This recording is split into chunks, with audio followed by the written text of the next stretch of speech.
Assalamualaikum warahmatullahi wabarakatuh. Jumpa lagi di channel Saka TV. Tahukah kalian tentang nama sebuah desa itu tidak terlepas dari sebuah sejarah atau kisah masa lalu.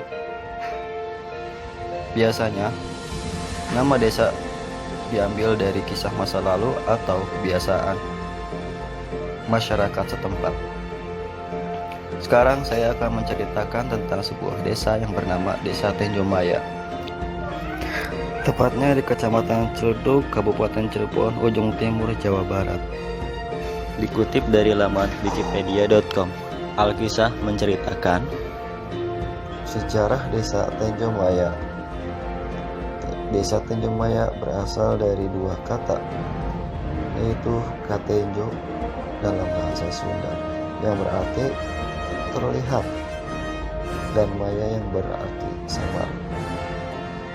Penamaan desa ini tidak terlepas dari para peran sesepuh desa yang secara turun-temurun menceritakan legenda penamaan Desa Tenjomaya. Alkisah di Cirebon bagian timur yang sekarang Leuweung Gajah.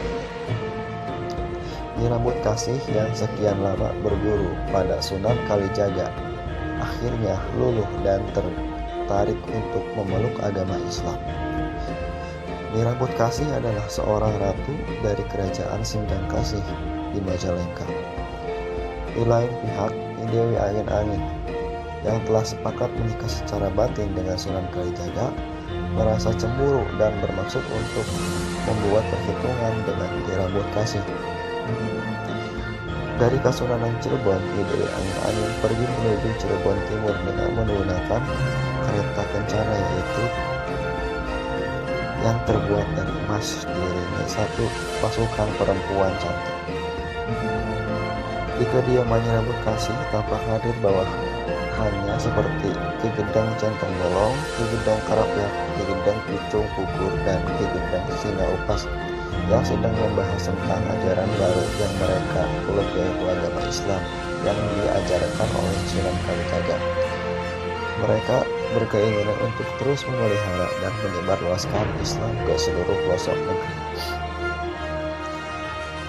Saat mereka sedang berdiskusi, tiba-tiba Nyi Dewi Angin-Angin datang menantang Nyi Rambut Kasih untuk berperang dan bertarung sengit di antara keduanya tak terlaki lagi.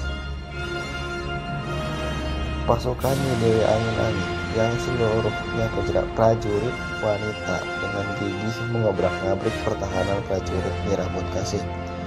Meskipun pasukan Nyi Dewi Angin-Angin adalah wanita, tetapi kesaktiannya mampu mengungguli kesaktian prajurit Nyi Rambut Kasih dan mengalahkan Ki Gedang Centong Bolong sebagai pimpinan pasukan. Melihat pasukannya berguguran, Nyi Dewi Rambut Kasih kemudian menantang langsung Nyi Dewi Angin-Angin. Sesaat kemudian, pertempuran dahsyat pun terjadi. Dan secara tiba-tiba, Nyi Dewi Angin-Angin berubah menjadi seorang raksasa yang mampu menguasai padukuhan Leuweung Gajah. Karena merasa terdesak, Nyi Dewi Rambut Kasih pergi menuju Cirebon untuk meminta pertolongan kepada H. Abdullah Iman yang saat itu menjabat sebagai Kuwu Cirebon. Abdullah Iman adalah nama Islam dari Pangeran Walangsungsang atau Pangeran Cakrabuana. Melihat kedatangan Nyi Rambut Kasih dengan kondisi tak menentu, Abdullah Iman yaitu yang saat itu bersama Sunan Kalijaga merasa iba. Kemudian setelah menceritakan duduk persoalannya, diutuslah Sunan Kalijaga untuk menaklukkan raksasa jelmaan Nyi Dewi Angin-Angin.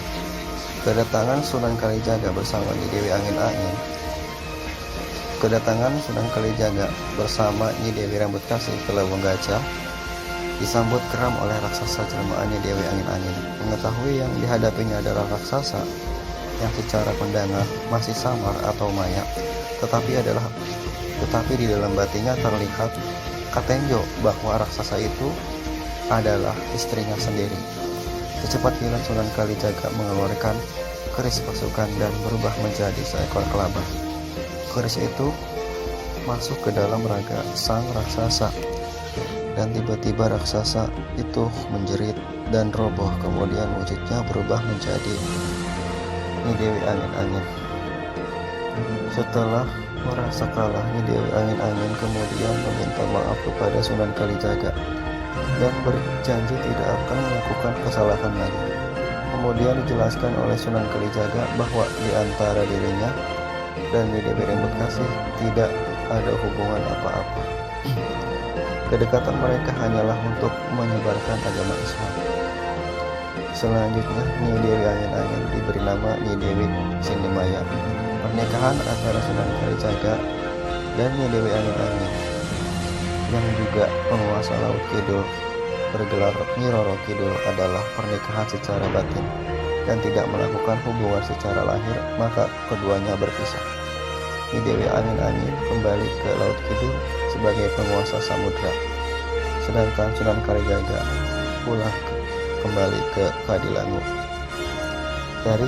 Dari cerita pertempuran antara Sunan Kalijaga dan Nyi Dewi Angin-Angin yang meskipun terlihat atau ketenjo berwujud raksasa tetapi sebenarnya samar atau maya, maka sesepuh desa Lawung Gajah yang saat itu Bapak Solihin menamainya daerah itu sebagai Desa Tenjo Maya. Saat terjadi pemekaran Desa Lawung Gajah tahun 1983. Itulah kisah atau cerita asal muasal Desa Tenjo Maya. Kurang lebihnya mohon maaf.